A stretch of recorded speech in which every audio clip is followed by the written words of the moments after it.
Welcome back, everyone. On this video, we're going to be doing a comparison between the Sperry Gold Cups and the traditional Sperry boat shoes. For me, I've been looking for a video like this for the longest that's showing the differences and if it justifies the jump in price. So I haven't found a video that explains the subtle differences or the price justification. So I want to make this for you. Keep in mind, I'm an average reviewer. I'm just putting this together, so I hope you like it. Please like and subscribe if you find this useful. On this video today, we're going to be doing an up close, seeing the details, the build quality, and then I'm going to move to show the differences in the traditional Sperry shoes and then the Gold Cups. After that, I'm going to talk about the maintenance, the durability. I've had a pair like this for a couple years. This is a new pair, and I've had these for about 2 years now. In addition to that, I'm going to show them on my foot. I'll put them with some jeans, maybe with some chinos, some sweats, so you can see what they look like, how to dress them. I'm not going to go too much into detail, but just so you get a good understanding of what the color looks like on a foot. For a bonus, I'm going to show you how I clean my Sperry's. So I use this Bic leather conditioner, and more importantly, it doesn't darken the leather. So I've used this for my cowboy boots for the longest, and I'll show you how to use it on the Sperry and the before and after difference. So I already polished this one up. I have another one that hasn't been polished up, so you can see the difference that it makes in the moisturizing. And lastly, I'll give my final thoughts, so you can say, hey, do I want to spend $100 or do I want to spend $170? And, pretty big increase. So yeah, let's get started. Up close, we're looking at one of the most sold colors, which is the Sahara leather. You'll be very lucky if you can find this on sale. Lovely color, so versatile. It's a little more casual. So if you do want to wear it into the office, you might want to go with something like this. That's an Amaretto color, much darker. It's not going to show as much stains or dust. I had a previous pair of Sahara leather for about 3 years. Man, did those things last. I put them through bicycle trips. I went to the beach with them. I've taken them off-roading. I've taken them on my motorcycle when I'd use them. So very durable and so versatile on how you could use them. And I'll share more details. I just want to do a 360 with them, so you get a nice quality look.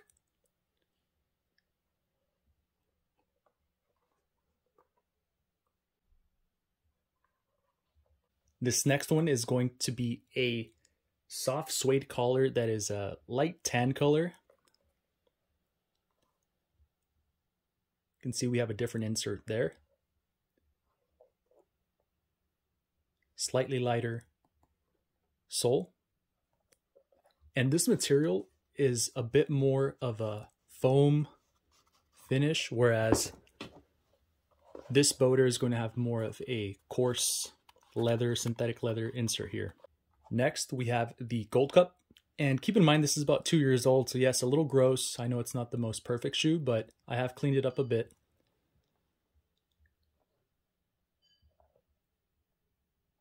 Okay, so next step, let's talk about the differences.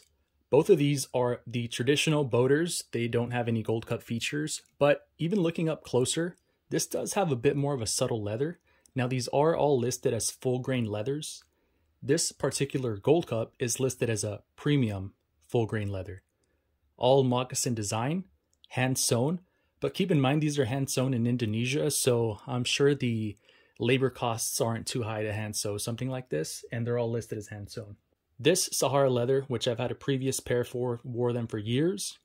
I love those shoes, and this leather is a bit more durable. This one's a bit softer, and of course they're all going to break in, as well as this premium full grain leather on the Gold Cup is much softer, and you can see it break in there. Next, taking a look at the eyelets. The Gold Cup versions will upgrade your eyelets, and these are all rust proof, but looking at these traditional eyelets, they're not as dazzling, they're not as much of a standout, but they are all rust proof. Now, going on the inside is where we're going to see the major differences. This one is finished off with a premium leather. The downside is I love to wear these without socks. Occasionally I'll put socks on if I'm going to the office or want to look a little more professional, but for the majority, I wear them without socks. As a result, these pieces have come off over time. So yes, a little gross, but because of that, now we can look inside. And so we're going to see a little bit of foam that has come off on this portion, but there is a little bit of foam. And then you can see some of that padding. Sperry's calling this a shock absorbing cushioned heel, and then it has an ortholite insert. So these are listed with Ortholite inserts as well. But looking at the difference, this one's more of a raw standard, and this one looks like it has more layering to it. The beauty of these inserts are that if you go in a sandy area or they get dirty, it doesn't really line with too much sand or dust. You can get these cleaned out pretty quickly. So I've loved that feature. And looking in here, right, we're seeing that extra layer of foam there in addition to the leather, and then we have this foam under here. So I've been walking with these and they're quite comfortable. I had those for a few years and those are a bit more stiff. I will attest to that. But the downside is that these are listed as a latex sole, whereas these are listed as a rubber sole. And I don't wear these too much, to be honest. I've had them for 2 years, but I don't wear them too much. And you notice they're kind of wearing out already. Whereas those, I had them and they did last a bit longer. So that's just one of the pros and cons. But these are definitely more comfortable on a daily basis in comparison to the traditional models. And again, it's not that these are going to kill your feet, but these are more bearable. For all of the Sperry boaters you see here, they are all going to be non-marking soles. The cool thing is that Sperry has this thing called wave siping technology. So if I flex it here, you're going to see that open up. And what this is great at doing is giving you traction on both wet surfaces and dry surfaces. One of the bigger disclaimers I do want to point out is that for my running shoes and most shoes, I am a size 12 for athletic shoes. For these Sperry's, the regular ones, I can wear them 11.5 and they're quite comfortable. My toe doesn't push against the end. For these Gold Cups, I think because it has more leather and more padding on the inside, these 11.5s, they actually fit quite snug over time and I never was really comfortable wearing them. So I personally would recommend, if you are getting the Gold Cups, size up half a size more in comparison to the regulars. So my running shoes are a size 12, these are 11.5. My running shoes are a size 12. For the Gold Cups, they're a size 12. For maintenance and durability, on these Gold Cups specifically, you're going to see I've had them for 2 years, and these ones on the right have not been moisturized. These ones on the left have been moisturized. I do this every 2 to 3 months, and it's full grain leather, so it will dry out as time goes on. But just give it a quick little shine, and you'll notice a bit of a difference. You can't see it too much on camera here, but it moisturizes them just a bit, where it doesn't look ashy as such. Because this is a darker color, it will show a bit more. And again, for the conditioning and cleaning of these shoes, this Bic 4 leather conditioner has been my go-to for a few years now. Important here, it is not going to darken your leather. So this is huge for me. This was recommended to me at a Western store. I use it for my cowboy boots, and I have been using it on my Sperry's for a few years as well. The previous Gold Cups I had in the Sahara leather, I would torture those things, and every so often I would just hit it with this cleaner. It wasn't perfect, but it would almost make them look brand new. For durability, this Sahara leather regular boat shoe is a bit stiffer, which I do appreciate because it can hold up to damage more. And you see this leather, much softer. So again, just a difference there. They will break in, but just know that those are differences when you're looking at the leather. Okay, next I'll be putting each one of these on my foot so you can get a better look at them.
As a bonus, I'm going to show you guys how to quickly clean these and get them looking a little more refreshed and new. We start off by shaking the bottle nice and well.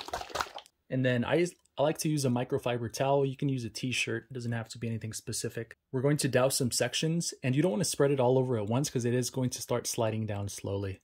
So work in sections, make sure to get the tongue and the upper.